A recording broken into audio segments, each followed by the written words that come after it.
Olá pessoal, mais uma ação em reação nesta segunda-feira. Segunda-feira de tempo nublado aqui em Santos, dia 12 de novembro de 2018. Um ano que passa muito rápido, né? Muitas coisas, Instagram, Facebook, vida agitada, né? E o Peixe joga hoje contra a Chapecoense no Pacaembu, tudo jogo em São Paulo. Acho que tinha que passar todos os jogos para São Paulo. Faz um teste lá, tudo em São Paulo. Quem tem cadeira aqui só paga, dá 2 milhões para o Santos Futebol Clube por ano. Vamos dar, porque a gente ama o clube. Faz todos os jogos em São Paulo esse ano e vê como é que fica, né? Porque, né? Então, Santos e Chapecoense em São Paulo, jogo decisivo. Parece que já venderam até agora 7 mil ingressos. Vamos esperar que lote Pacaembu. O Santos precisa da vitória, né? Que já que o Atlético Mineiro empatou ontem com o Palmeiras, né? E o Corinthians jogou muito bem ontem, né? O time do Augusto Capodicás, do Manuel, do Guto Bolsonaro, Brilhante Ustra, o time do Cirino, nosso amigo Cirino, jogou muito bem ontem e o juiz errou, né? A bola entrou, um pênalti não marcado no Romero, não. E o André Sanches deu uma declaração, presidente do Corinthians, que o Corinthians está jogando mal, mas ontem jogou bem, mas a arbitragem foi muito mal, né? O De Rosses, né? Novo presidente da Câmara Municipal de Santos, Rui De Rosses, que é o maior contato com a população, né? Diz que a Câmara tem um dinheiro guardado, aí um dinheiro bem volumoso guardado, que pode usar em obras para a cidade, né? Mas que quer austeridade, quer tal. Vamos trazer aqui o Rui De Rosses, irmão do meu amigo Marcos De Rosses, que está no Oriente Eterno, para falar um dia aqui. Outro dia eu fui participar do programa do Armando Gomes, um abraço para o Armando do Esporte por Esporte, no domingo, saímos para comer uma pizza, eu, Armando Gomes, o Rui De Rosses e o Ricardo também, o Ricardo Nadador, né, sambista, e o meu filho, que também estava lá, o Pedro Filete, e o Rui falou que quer melhorar umas coisas na Câmara, ter mais proximidade com o público, aprimorar as redes sociais, né? A Ascendente de Niterói, até ontem tinha matado 11, né? Eu virei para meu filho e falei, pô, vai sair mais gente, infelizmente. Já são 15 mortos e 11 feridos no deslizamento em Niterói. De quem é a culpa? Principalmente do poder público, né? Que deixa as pessoas invadirem essa área, tal. Daqui a pouco teremos o Cassione aqui, o Clemente, para comentar melhor esses acidentes, tal. River e Boca 2-2, lá no estado La Bombonera, jogo adiado de sábado pelas intensas chuvas em Buenos Aires, né? E o Boca Juniors, virou por 2-1, mas o River empatou, né? Jogaço de bola, Boca e River na chuvosa, mas angelical Buenos Aires. E também o Major Olímpio, meu Deus do céu, Major Olímpio que apoiou o Márcio França, mas já meteu a boca no trombone, né? O Major Olímpio não é fácil não. Ele falou que tem drones sobrevoando o presídio para liberar uma Marcola e que o pessoal que está no Paraguai, as organizações já contrataram atiradores de elite, especialistas em guerra, né? Para que tire o Marcola de lá, que sabe que com o Bolsonaro a coisa vai endurecer, não vai ser prisão light não, né? Então a tendência é endurecer e o Marcola está querendo dar pista, né? Uma coisa complicada. E o Major Olímpio falou que a rota não está mais em São Paulo, mas ontem eu vi um carro da rota aqui em Santos, né? Mas falou que estão 200 carros da rota lá, segundo o Major Olímpio, para morrer. Por que para morrer? Porque ele disse que os caras vão chegar lá de helicóptero blindado e tal. Falou uma coisa de filme de Sylvester Stallone, né? Aquele filme dos legendários, guerrilheiros e tal. Ficou o pessoal assustado, né? Mas enfim, né? Os partidos são muito mais organizados que a nossa sociedade, infelizmente. Chegando aqui nos estúdios, o professor Cassione, sempre é uma grata satisfação ter uma segunda-feira. Eu que acompanhei ele ontem no Armando, né? Uma satisfação enorme tê-lo aqui na segunda-feira, o Cassione, que com certeza é o Guinness Books por várias coisas. Então, o homem que escreveu por mais tempo num jornal de grande circulação, como a Tribuna, né? 52 anos, se pesquisar, não tem ninguém, né? Não tem ninguém que escreveu 52 anos no mesmo jornal, toda semana, fazendo o mesmo ofício e tal. É uma coisa que, se a gente pesquisar, vai ser o Guinness, né? Obrigado, Cassiane, pela participação mais uma vez. Obrigado a você, Filete. Um abraço ao Clemente, que hoje conseguiu me superar, chegando mais atrasado do que eu. É bom que eu estou treinando aqui para fazer, estou treinando aqui. E parabéns a você pela abertura solitária. Eu sinto falta de vocês, viu? Nós também. Um abraço aos caríssimos telespectadores. Essa notícia que você está me dando agora, porque eu não tenho acompanhado muito o noticiário, não. Há um certo cansaço da minha parte de acompanhar o noticiário na televisão principalmente, eu fujo dos telejornais. Tenho visto muito aqueles canais onde aparecem os bichinhos. Animal Planet, né? Todos. Que O Cartoon. São maravilhosos. É uma coisa espetacular você ver aquilo que aqueles canais apresentam. O elefante salvando o filhote do leão, né? A leoa não conseguia tirar ele do barranco, foi lá o elefante com a tromba, tirou e tirou o filhote de leão, né? Uma coisa... É uma coisa impressionante. O que os animais fazem, que todo mundo diz que é instintivo, e eu acho que é absolutamente racional, é uma coisa fantástica e comovente. Tem horas que você vai às lágrimas de ver a conduta desprendida, abnegada, estoica desses animais. Então é muito melhor do que ver aquelas figuras funéreas de mau agouro que ficam dando notícias ruins umas atrás das outras. Não que os fatos não existam. É que você se sente impotente diante das notícias que você acaba acompanhando. Você acabou de dizer agora que o Major Olímpio deu a notícia de que estão preparando um resgate sensacional, espetacular, do presidente... Do partido. Não, do presidente da República, antigo, já há bom tempo. Ele tem um cargo já quase que vitalício. Porque qual é o partido político que tem o poder de fogo em todos os estados da federação, como tem hoje essas organizações criminosas?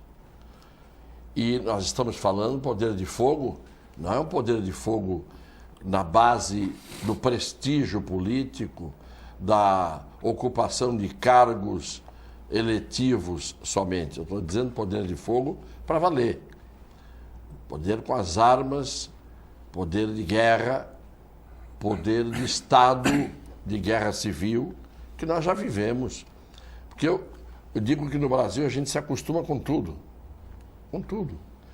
Se você imaginar qual é o país do mundo, imagine, por exemplo, Lisboa, Londres, Paris, Nova York, Madrid, qualquer país do mundo que tenha uma capital, imagine que esta capital tivesse, desde janeiro até agora, mais de 1.600 tiroteios produzidos com armas de guerra, armas que abatem aviões, helicópteros, metralhadoras, fuzis, e isto dentro do perímetro urbano de uma cidade. Vamos dizer, mas o Rio não é a capital, mas é mais populoso do que a capital e foi a capital da República do Brasil durante a República toda até 1960. Então, resgatar o Marcola, eu não sei até por que não fizeram isso até hoje.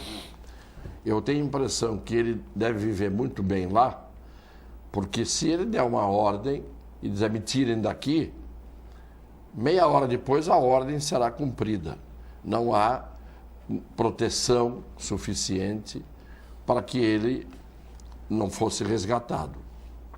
Mas não é ele só. Ninguém pense que desapareceu o Marcola, desapareceu o crime organizado.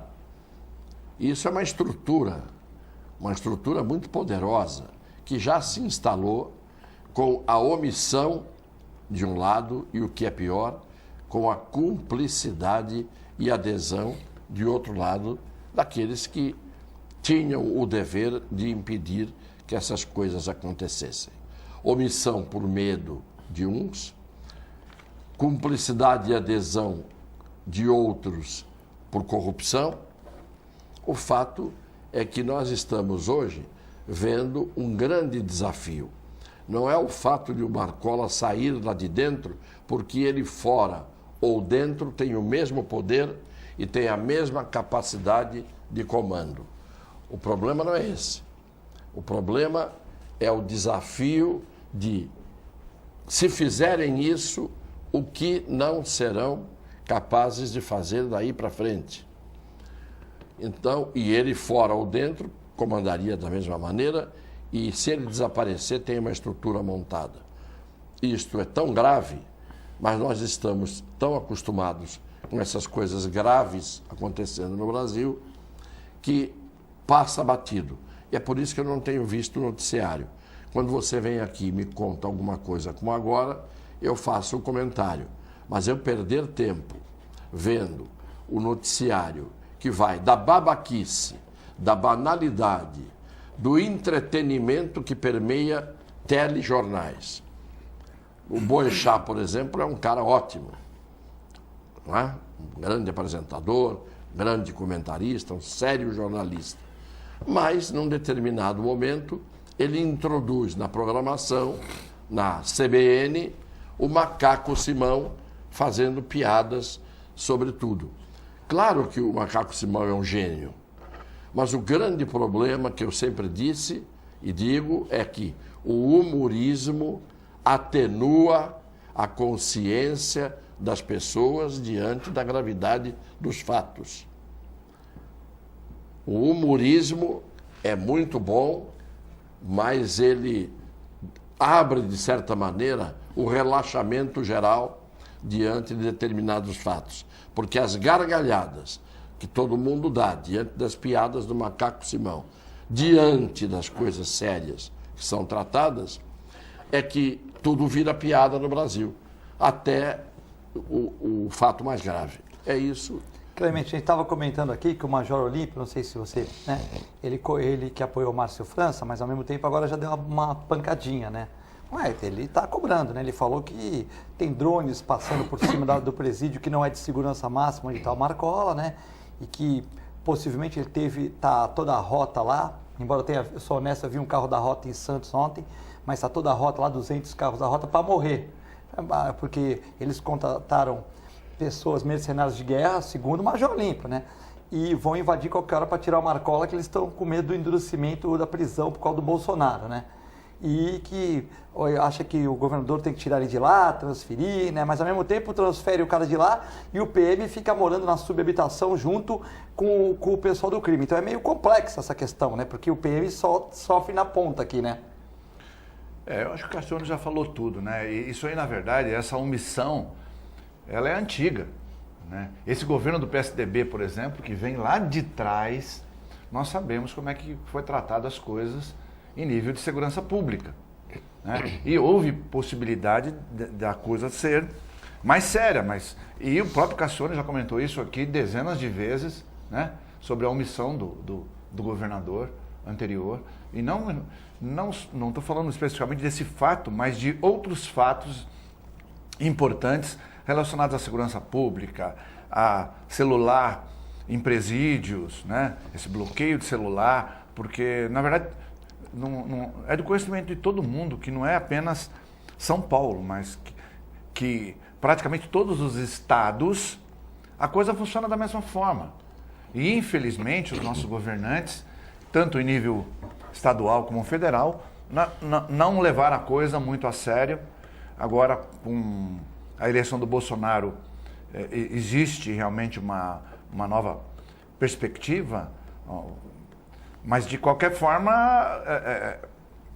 os bandidos, o crime organizado, está mais preocupado sim, né? Porque você já vê o Wilson Witzel lá Rio de Janeiro? Do Rio de Janeiro falando em segurança, o Zema lá em Minas, o próprio Dória aqui, então acho que está tendo uma preocupação diferente. Eu não acredito que eles vão conseguir fazer isso nesse momento, porque agora chamou atenção para esse fato, não sei se era real ou não, então eu acho que isso vai ficar mais difícil para que aconteça. Mas nós não podemos descartar o que o Cassiano acabou de dizer, que o poderio bélico na mão desse pessoal é muito maior do que a polícia tem. Né? Segundo o Major Olímpio, ele falou que o exército que o exército perde ainda. Ele falou, mesmo quando o exército é complicado. Ou você vai ganhar em número de pessoas, mas em termos de armamentos não, né? Então a gente tem que desculpa, tem que levar a sério, sim, modificar a maneira de abordar a segurança pública, porque até então a gente tem perdido para o crime organizado. E eu vou trazer referência em relação ao número de mortes de policiais, especialmente no Rio de Janeiro, por exemplo. Né? E já falamos disso aqui em outros programas, né? Já falamos. O Cassione numerou, você também já comentou sobre isso. E o próprio Exército, que de certa forma acabou indo para o Rio, mas que ele, por não ter poder de polícia, isso já lá de trás, ele não ter poder de polícia, ele acabou não agregando muito a esse problema da segurança pública, especialmente no Rio de Janeiro. Mas nós sabemos hoje que o Ceará também, de certa forma, ele está sofrendo as consequências, né? Até perguntaram para o Ciro Gomes, na época da candidatura dele, ele falou, não dá para fazer nada porque isso não é uma coisa isolada, isso é no Brasil todo e nós realmente estamos de mãos atadas. Enfim, há que se esperar que a gente modifique essa situação. E às vezes, escutem o que eu estou dizendo hoje, um homem antigo tem uma certa vivência. Às vezes há determinados regimes que se tornam mais duros ou até chamados regimes de exceção. E isto vale até para países de tradição libertária e democrática, como foi e é a França, quando o general de Gaulle, na década de 60, foi obrigado a se valer do artigo 16 da Constituição, que dava a ele poderes absolutos para poder fazer frente à situação de conflagração que estava existindo naquela altura com a Argélia. Muito bem. Não é um problema de guerra externa só. Os regimes começam a endurecer a partir do momento em que se perde o controle das instituições se tornarem impotentes. Começa a acontecer a partir disso. Se perde o controle, as instituições se tornam impotentes, brincam com fogo, porque veja que nós estamos com 2.500.000 e tantas mil assinaturas para que o Supremo não faça o aumento, isto é, para que o Temer vote o aumento que os canalhas Eunício de Oliveira e outros votaram em favor do judiciário. E o que está hoje acontecendo? Tinha que pegar algum repórter que tivesse vergonha na cara, e não são muitos que a gente encontra assim, chegar para o doutor Barroso e dizer para ele, numa das votações em que o senhor violou a Constituição, o senhor alegou que em determinados momentos é a opinião pública e a vontade do povo que tem que ser levadas em consideração, a opinião pública e a vontade do povo, para que a gente, não é que passe por cima da lei, mas a gente faça uma adequação da lei a essa vontade. E assim, com isso, ele estuprou uma regra constitucional e votou absolutamente de forma aberrante. É o caso de perguntar a ele agora, doutor Barroso, 2.500.000 assinaturas para que seja vetado pelo presidente esse texto de lei que permite o aumento do judiciário. O que o senhor tem a dizer agora? A vontade do povo não tem que prevalecer? Contra eles não vale, né? Eu queria ver a resposta dele. Se é que ele teria alguma resposta, a não ser dar um risote debochado. Entendeu? É isso que a gente não vê no Brasil. A gente não vê as pessoas juntarem as peças, juntarem os elos da corrente. Lá era a vontade do povo que prevalecia, mate-se o texto constitucional. Agora a vontade do povo não vale nada. Cassione, e tem uma pesquisa aí que diz que 92% dos brasileiros são contra esse aumento. Claro. Quer dizer, o 2,5 milhões São os que assinaram. os que assinaram. Mas não. Tem pessoa que não sabe assinar, pessoa de 80 Não, tem pessoa que nem sabe que isso foi feito. Né? Mas 92% da população Não concorda. não concorda com isso. Ou seja, Dos consultados. É quase dos consultados. É quase todo mundo, pô. Até porque o salário do Supremo é um salário bom comparado a um salário de qualquer pessoa aqui no Brasil, né? E não se trata nem desse aspecto Tem os mesmo. penduricalhos também que vem, né? Sim. Porque eles não ganham só Não ganham, 33 não. mil. Não, Isso é o que tem 93. claro, né? 33 é o salário. É o soldo, É o vai. poste. É É o- o poste. Mas tem Depois você tem as lâmpadas, os fios de iluminação. auxílio moradia, auxílio paletó, Não, tem auxílio tudo, estudo, tem tudo. tem 7 mil reais. Verba de representação. 7 mil reais para a faculdade do filho. Tem, mas, Não, entendeu? Até 24 anos, né? Entendeu?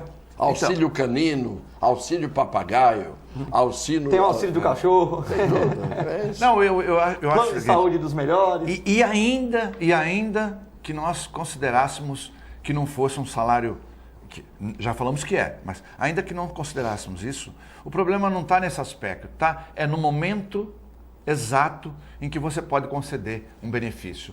Se está uma economia em crescimento, está tudo bem, todo mundo está melhorando o seu salário, a população também, diminuiu o nível de desemprego, o país saiu da recessão, juros baixos, ou seja, uma série de variedades macroeconômicas superadas, então, aí você tem sentido em você discutir qual é o tamanho do reajuste ou da reposição, como eles estão chamando, mas não numa situação dessa, né? Agora, o papel mais aberrante, mais louco, mais vergonhoso é o do Senado, que se sujeita numa situação onde está quase que para ser feita a posse, a fazer uma sacanagem desse tipo contra o futuro governante, porque ele vai sofrer essas consequências para fechar conta lá na E frente. tem efeito cascata também, né, Clemente? Tem, Que efeito vai cascata. bater para as outras categorias, começa todo mundo a entrar em greve, bate o efeito, né? Então a gente vê que no Brasil, quem está lá em cima, ele não luta pelo país. Ele luta contra o suposto adversário, que ele colocou no caso seria o Bolsonaro, né? Então esse é meu adversário, eu quero que ele se lasque, não estou nem aí para ele, foi o que ele falou mesmo, né? Não estou nem aí se ele gostou ou não, quer dizer, e pera lá, e o país, onde fica nessa situação? Não é isso que a gente vê nas democracias que acontecem no mundo todo, onde as pessoas somam esforços para levantar o país e não para derrubar o país como acontece agora. Cassione, queria fazer uma pergunta, essa pergunta é minha, né? Esse juiz, Wilson, que foi candidato a governador do Rio e venceu, ele é um cara, uma pessoa corajosa, né? Você vê, você é um juiz, você ganha o salário, se ele tiver um problema, se ele tiver uma parada cardíaca, morrer, ninguém está livre, né? Ninguém está livre, você pode sair de casa hoje e tal, é uma bala perdida, você pode ter um problema cardíaco, você pode ter alguma coisa, né? Entendeu? Você vai no cardiologista, ele pega o cara com 50 anos lá, ele colesterol baixo, triglicéridos baixos, tudo baixo. O cara lá, perfeito. Ele fala, teu risco de ter infarto é 13%. Pô, mas como 13%? Eu corro maratona, eu faço isso, é 13%, por causa dos 50 anos.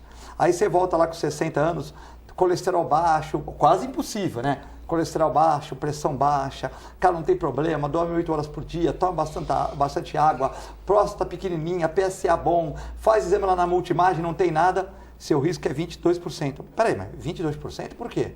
Não, porque você tem 60 anos, é 22%. Mas se é colesterol alto, põe mais 12. Se tiver pressão alta, não controlada, mais 8. Ele vai pondo, tem um gráfico. Todos os cardiologistas têm esse gráfico. Lógico, é chato, né? Ele vai chegar pro cara de 50 anos, o cara tá bom lá, correndo maratona, ó, teu risco é 13%. O cara sai aquilo encucado, mas tem uma tabela que ele coloca lá e vai ver teu risco. O Clemente sabe disso. Cassione também, que o Cassione estuda muito medicina, ele também sabe disso. Então o que acontece? O cara é juiz, Cassione, ele larga uma carreira para disputar uma eleição, diferente do Moro, que o Moro, ele foi para um cargo, né? Lógico, ele pode se dar mal no cargo, ele não volta mais para ser juiz federal.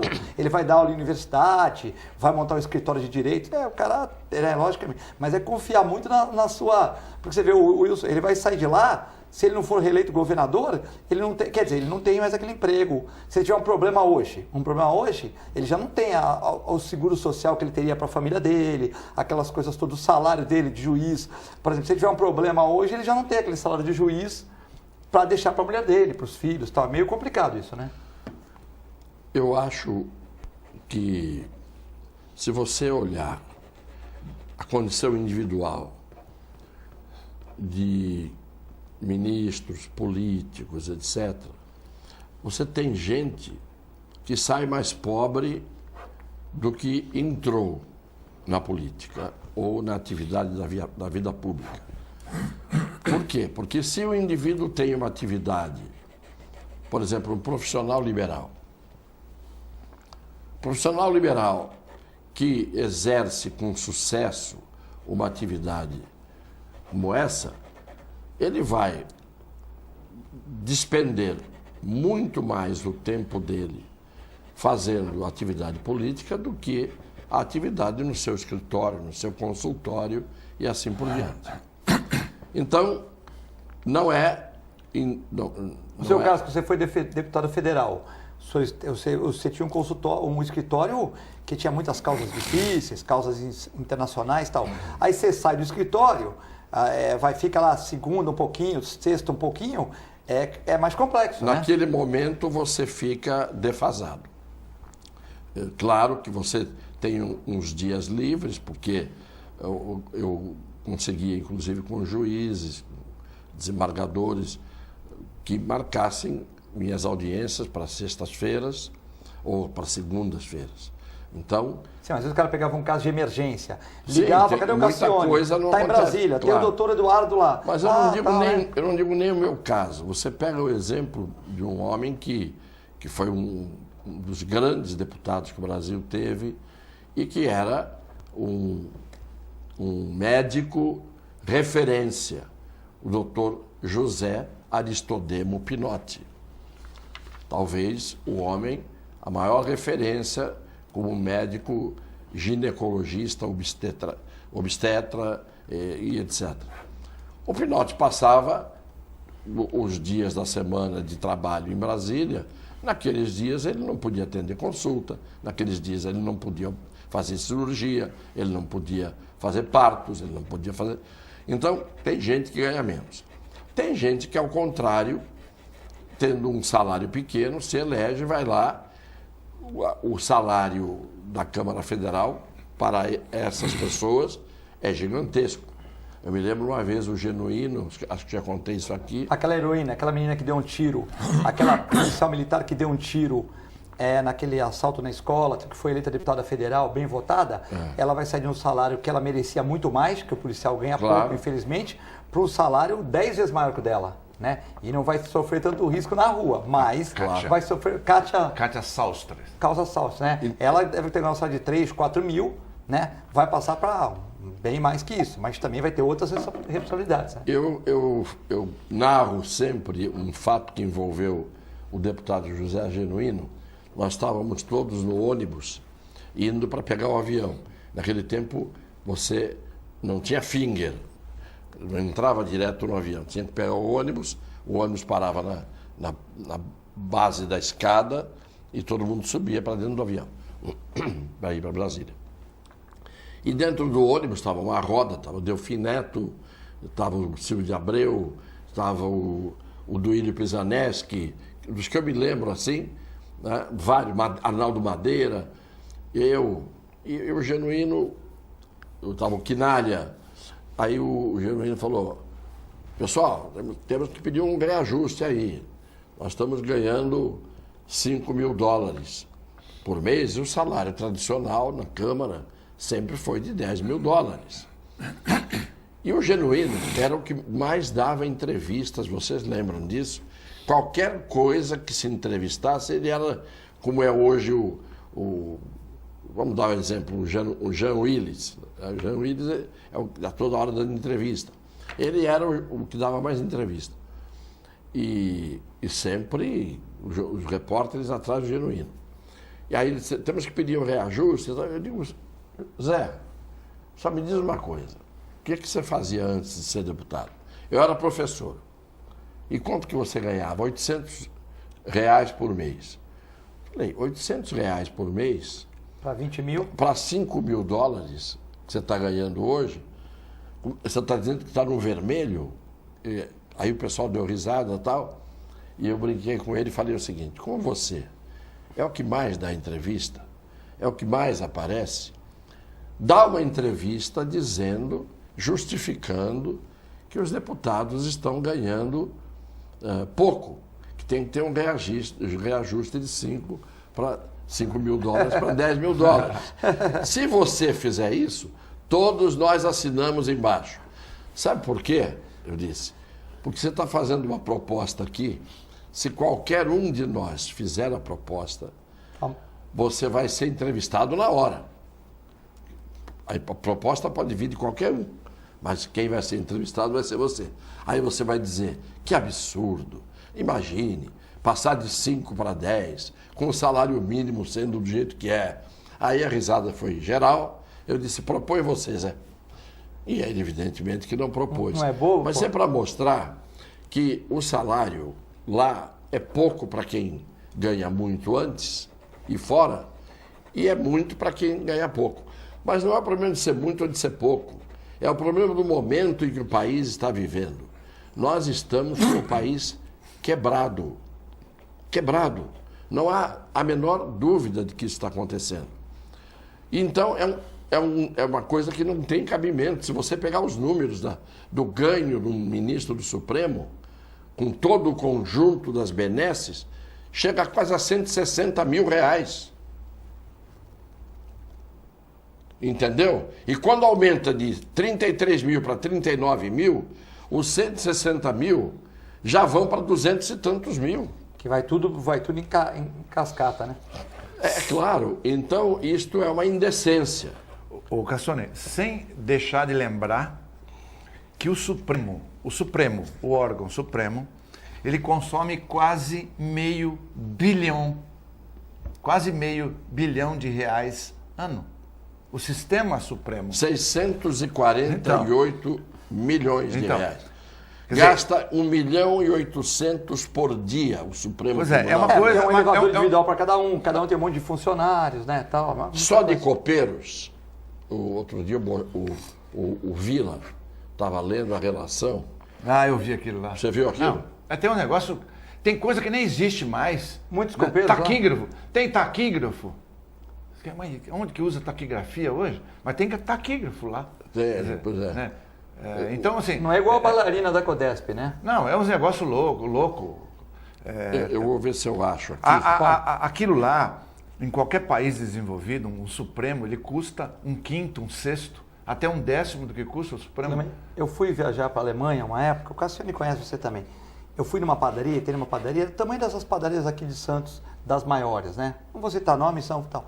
Aí, padaria dessas padarias que tem café, que tem separadinha, essas padarias modernas, né? Mas das bem grandes, né? Não, uma padaria média, vai. Tinham 2 funcionários trabalhando. 2.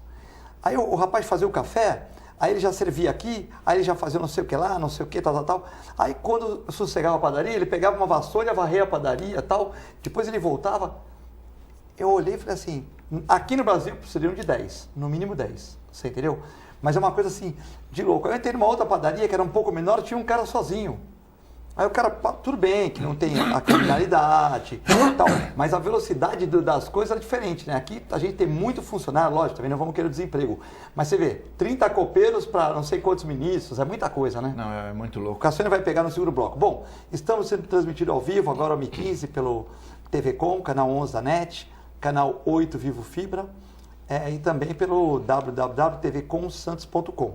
Lembrando que o programa vai ao ar às 1h15 de segunda a sexta, a reprise às 23 horas também dos dias de semana e à 1h da manhã. E também no sábado e domingo passa a 1h da manhã, sábado e domingo também passa domingo 1h da manhã e segunda 1h da manhã os programas durante da semana, né? Então passamos todos os dias, sábado e domingo de madrugada uma reprise, e todos os dias, 3 vezes por dia, com uma ao vivo agora e 2 reprises, umas 11 horas da noite e 1h da manhã.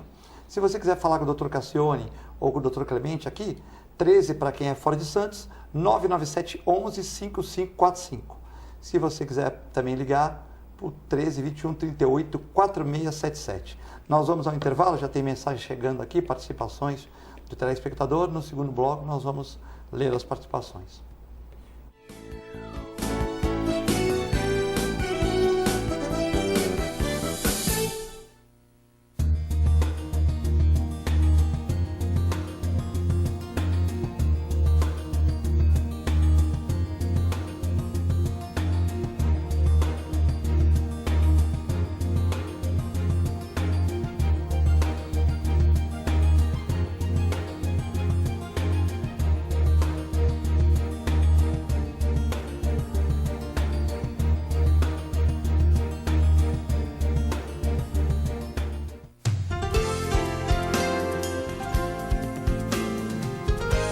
Plano Santa Casa Saúde de Santos, cuidando de você há mais de 2 décadas, com muito carinho. Afinal de contas, são quase 90 mil vidas. Atendimento em todas as cidades da Baixada Santista e Litoral Sul.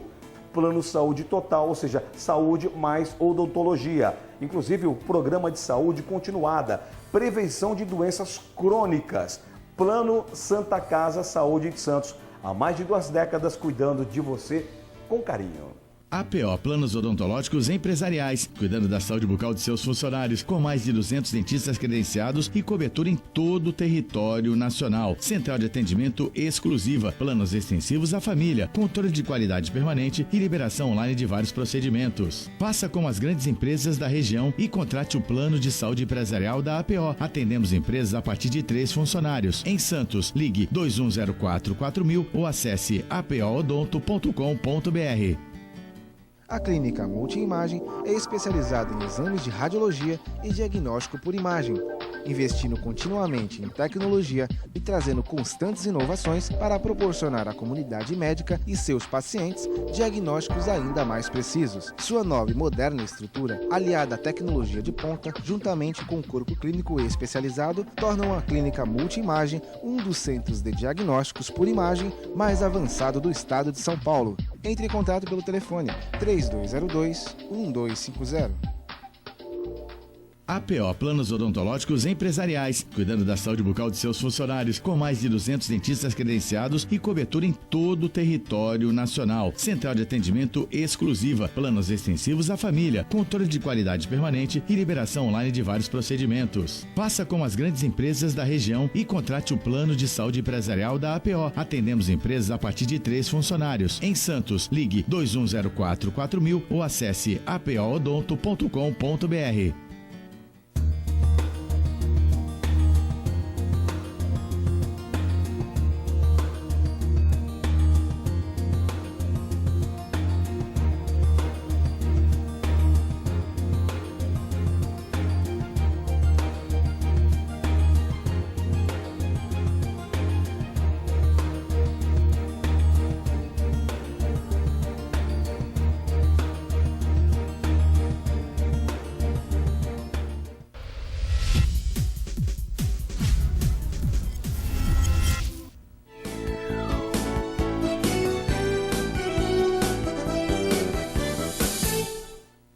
Estamos de volta do Ação e Reação dessa segunda-feira, dia 12 de novembro de 2018, com o professor Cassione e o professor Clemente, Dia Nacional do Supermercado. Parabéns às pessoas que trabalham nessa atividade, né? Temos muitas mensagens aqui, Temos aí Uriel Vilas Boas, Clemente, mandando aqui. Como interpretar o eleitorado da região que já foi bem mais progressista? Os deputados da bancada da bala conseguirão mudar a idade penal e liberar armas, Clemente? Uriel, um grande abraço. O Uriel está contente que o Palmeiras vai ganhar um título esse ano. O brasileiro vai ganhar. Eu falei que o brasileiro vai ganhar. Não, vai ganhar. Vai ganhar. Não tem como, porque o Flamengo perdeu do fim de semana, né? Perdeu o Flamengo, perdeu do Botafogo, né? E o Internacional empatou com o Ceará também, então tá complicado, né? Mas o Uriel já ganhou esse título aí. Eu fico até feliz pelo Uriel, pela presença constante do Uriel aqui nos prestigiando. Uriel, olha, eu vou dar um palpite pessoal. Pessoal. Eu acho que vai passar sim. Eu acho que essa maioridade vai cair para 16 anos. Eu estou achando que, como é uma plataforma do governo Bolsonaro, eu acredito que, nesse aspecto, a sociedade, isso já tem pesquisa, né? Essa pesquisa já foi feita pela Folha de São Paulo, que 84% da população é favorável à redução da maioridade penal para 16 anos. Então, independentemente de questionar se deve ou se não deve, eu acredito que passa tranquilamente e a questão, Clemente, dos 3 crimes, a pessoa tem, que hoje você vai e puxa aquela língua do cara. A pessoa tem 3 crimes... pegou o cara com maconha na praia, depois pegou ele com arma, fez um roubo, 3 crimes, 10 anos de cana. O Bolsonaro tem essa proposta. Se tiver 3 crimes, igual nos Estados Unidos, aí vai aumentando a pena de acordo com os crimes. Isso aí eu não sei. Eu acho que o Moro deve dar um certo equilíbrio lá. Ontem teve uma entrevista com ele ele deve dar um certo equilíbrio. A entrevista, a mulher, a repórter, né, inteligente, mas queria pegar no pé dele toda hora, né? Queria. Falando da posição dele. Ela insistia de uma forma até indelicada, né? E se o Bolsonaro tiver uma ideia diferente da sua? Não, tudo bem, se ele tiver uma ideia diferente, foi ele que foi eleito. Se não afrontar a parte jurídica, vamos junto. Ah, mas se o Bolsonaro quer fazer isso? Bom, se o Congresso aprovar e estiver dentro da lei, tudo bem. E se não sei o quê? Ela foi meio incisiva com ele muitas vezes, né? O Sérgio Moro é favorável à queda da maioridade penal para 16 anos. Ele deixou claro isso aí, que realmente ele não vê por que um jovem de 16 anos, embora adolescente, que ele sabe muito bem o que ele quer. Então ele já se prontificou a defender essa tese que é uma tese do Bolsonaro. Mas aí não adianta, viu, Clemente? Porque já se discutiu isso. E o Sérgio Moro tinha que saber que a Constituição tem uma cláusula pétrea que impede a redução da maioridade penal para baixo de 18 anos.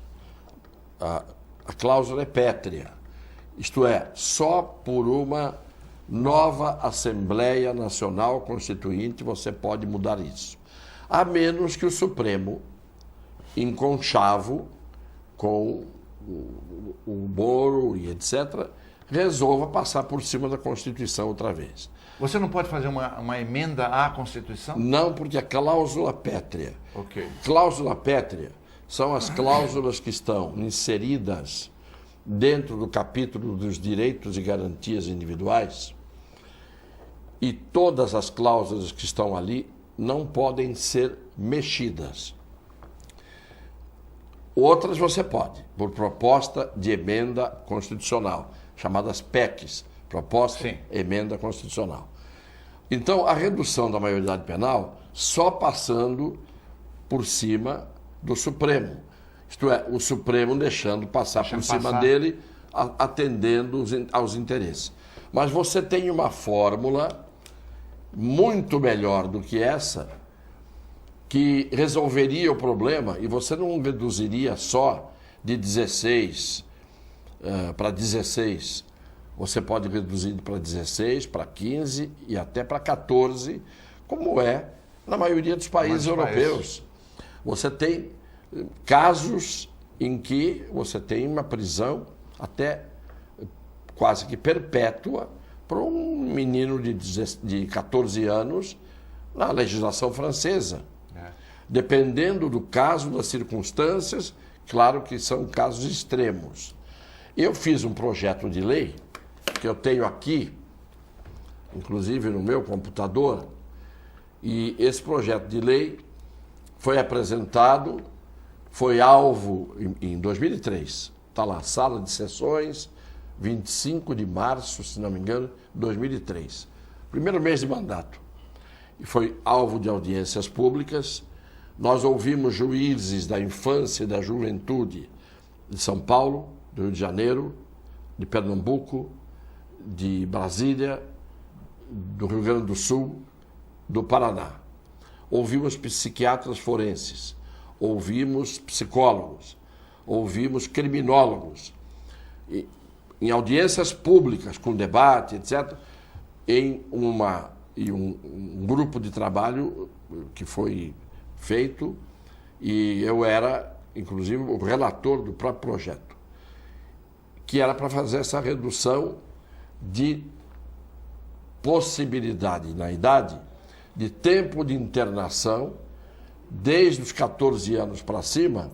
O menor poderia, dependendo do crime, se fosse um crime hediondo, e o menor tivesse 15 anos e inteligência, capacidade de entendimento, etc., ele poderia ser condenado até a pena combinada ao adulto criminoso.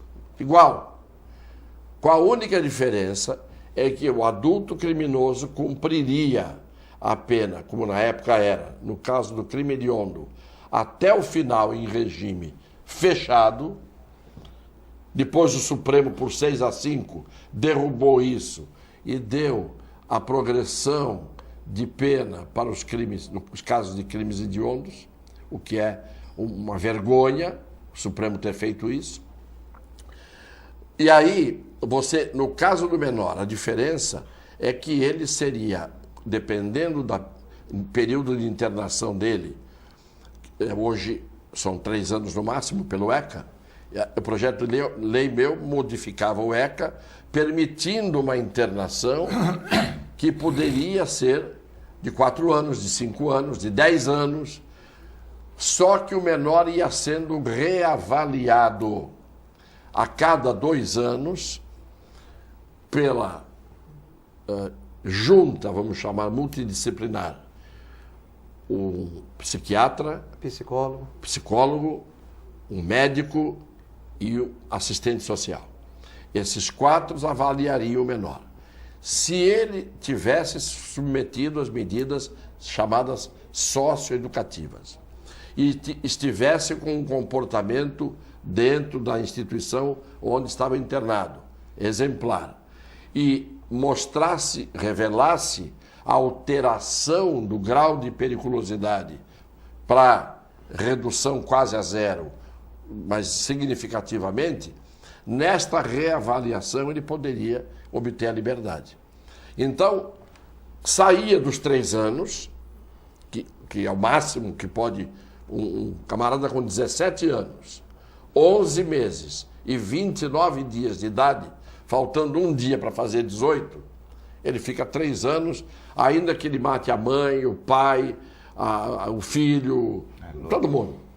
Então, eu fazia esse critério que foi para o brejo, literalmente, o João Paulo Cunha acabou tendo que pôr na gaveta, porque o grupo que foi colocado pela esquerda delirante do Congresso, liderado pela Maria do Rosário, a mesma que encrencou lá com o Bolsonaro, eles pura e simplesmente forçaram para que aquele projeto não fosse feito.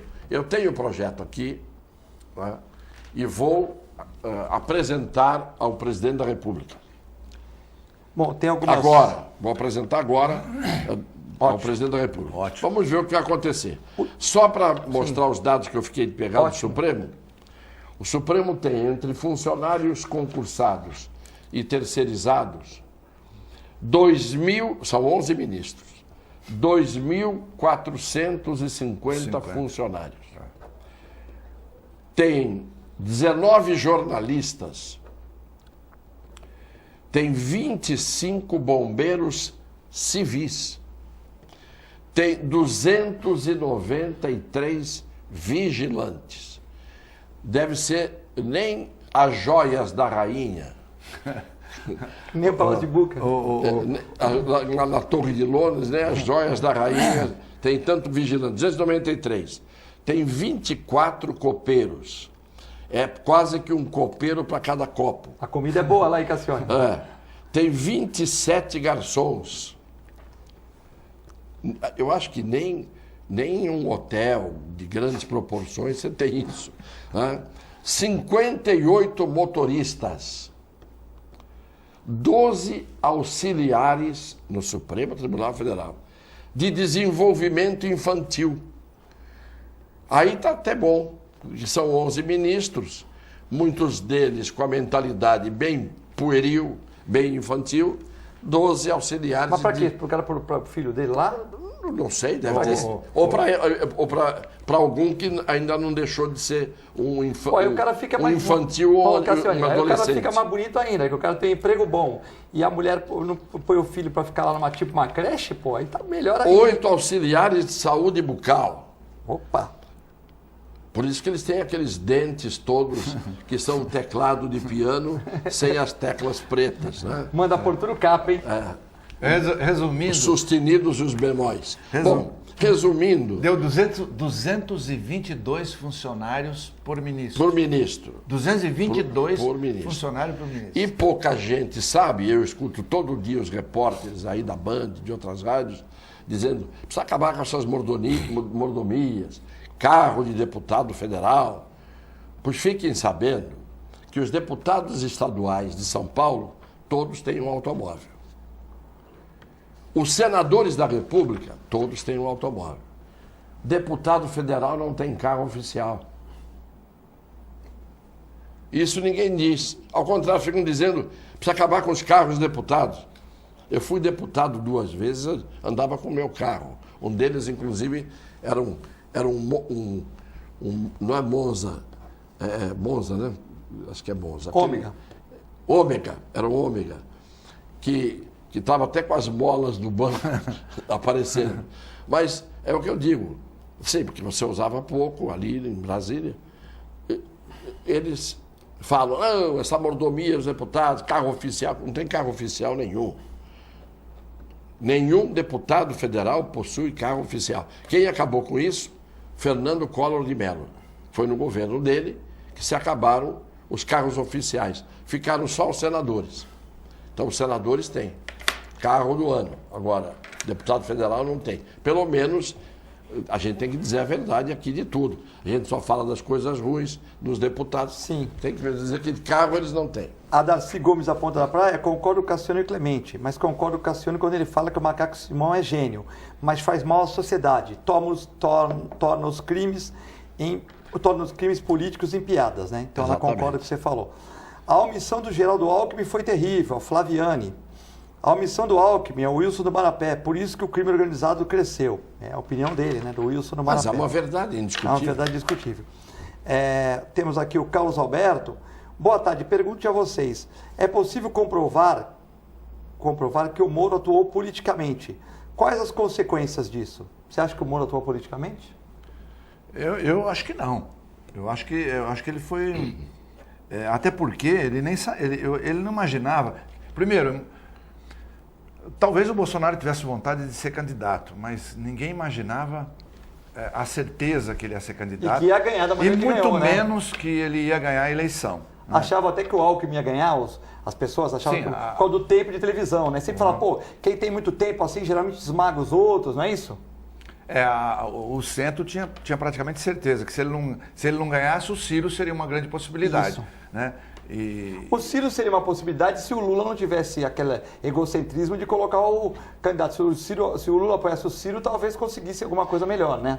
Eu acho que ninguém ganharia dessa vez. Sim, Bolsonaro, mas chegaria mais longe. Nem o próprio né? Lula ganharia, Sim. nem o próprio Lula, porque era uma insatisfação da população. Né? Então, eu particularmente acho que o Moro não sabia. Então, como isso já começou a acontecer a partir de 2015, então eu não acredito que ele fez isso pensando que um dia fosse chamado, até porque teria que ter alguém que ganhasse a eleição e que ainda o convidasse. Né? Então, eu não essas são 2 visões, Clemente, mas tem a terceira visão que as pessoas dizem. É que ele não queria que o PT ganhasse. Porque uma coisa é ele não saber se o Bolsonaro tem chance, a outra coisa é ele não saber se o Alckmin tem, mas ele podia ter na cabeça a ideia de que o PT é um mal tão grande que ele quereria evitar que o PT chegasse ao poder. Tá certo? Não como ambição pessoal dele. Mas eu não vou adivinhar o que ele pensou e o que ele quis. Eu só tenho um temor. Tomara que isso não aconteça. Vamos torcer para que não, né? Torcer muito para que não aconteça. Eu tenho um temor, 2 temores. O primeiro, e isso é uma opinião, não é? Um pensamento. Eu tenho medo de que ele se torne, ou queira se tornar, mais protagonista do que o presidente. Eu tenho visto e ouvido algumas falas dele em que ele fala de um jeito que parece que o presidente é ele e o Bolsonaro é o subordinado. Às vezes a personalidade da pessoa é muito forte, ele está acostumado a ser uma pessoa que há 22 anos é o juiz que manda e desmanda, então pode ser, como o Bolsonaro no fundo é humilde, você vê que ele diz, o Moro vai fazer, vai resolver, o Paulo Guedes vai resolver. Então o Bolsonaro, ele elogia e confia nas pessoas que ele está colocando lá. O meu medo é esse. O segundo é que eles trombem, é que eles colidam num determinado momento. Então, são 2 temores que eu tenho. Por que são temores?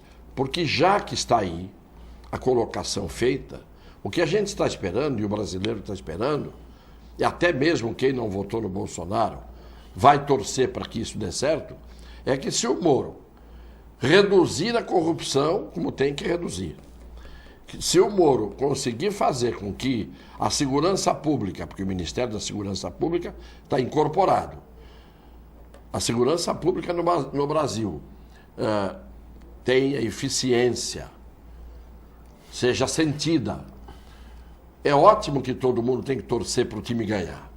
E eu tenho medo que possa haver um descarrilhamento no meio do caminho em razão desse problema de choque de personalidades e de choque de ideias. O Bolsonaro disse para ele, eu quero a redução da maioridade penal para 16. Cláusula pétrea. O Moro disse, eu acho que tem que ser 17, se não me engano, ou coisa assim. Eu sei que divergiram, chegaram ao meio termo. Ora, o presidente quer uma coisa, o ministro tem que fazer. Ali o ministro não tem que ter opinião pessoal, a menos que o presidente quisesse que o ministro fizesse uma indecência, um ato indecoroso, tomasse uma providência descabida, uma irregularidade, uma ordem ilegal. Agora, dentro da normalidade, as diretrizes e as coordenadas são ditadas pelo presidente. Mas o Cassione, ele falou que concorda que numa situação de conflito, vamos dizer, que ele vai obedecer às ordens do presidente. Eu achei que ele foi bem humilde ontem. Eu acho que ele falou isso. E eu acredito que vai dar certo sim, vai ficar legal, mas eu queria voltar àquele negócio. Eu não acho que ele condenou o Lula sem provas. Eu acho que as provas eram muito robustas.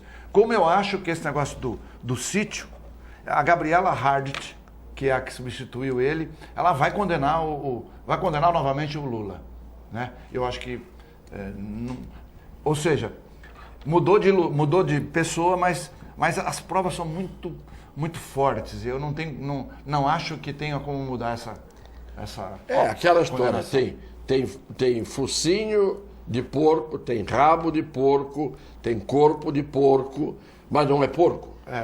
Então, tudo evidencia que aquele sítio lá, se não era dele, passou a ser tão dele pela frequência que tinha ele lá e pelos os objetos todos personalizados que estavam lá dentro, que o sujeito bondosamente permitiu que ele usasse como dele o que não seria dele. Até antena de